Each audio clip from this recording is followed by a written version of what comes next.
داستانی که خواهیم شما را بخوانم کشکرت نام داره که صبح سر هر دورور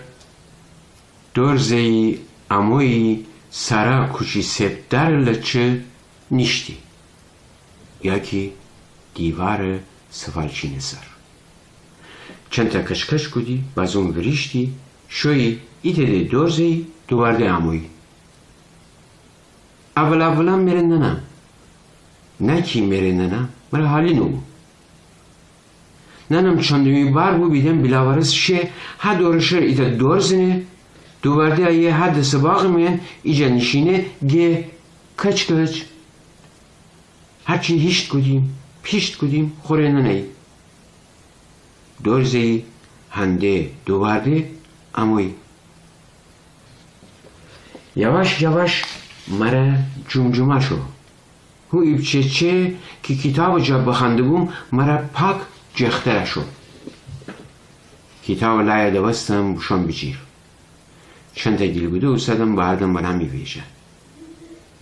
تا اموی جنشتی حالی دهم وانگوده ایتا گیل بوده تا بده بیریشتی شوی ایتا گردگیش خوردی اموی دست بکش نبو خود سر خوردن دو یا که خستی می سر بخوره اول خیال بودم میمان خیبه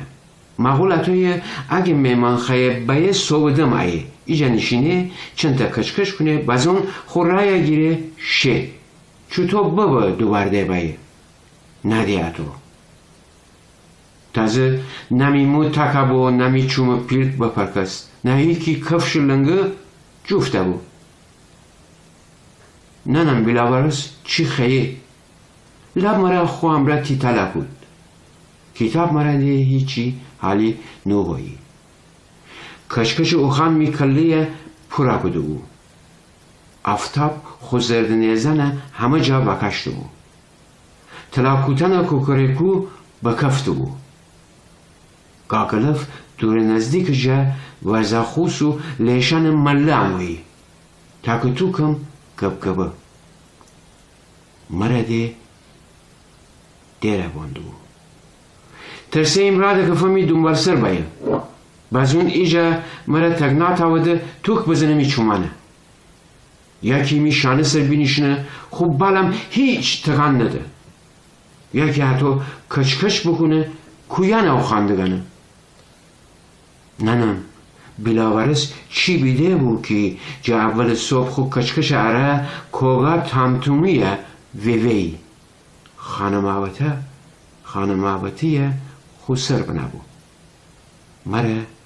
دیره بندو رشت اردیبهشت 86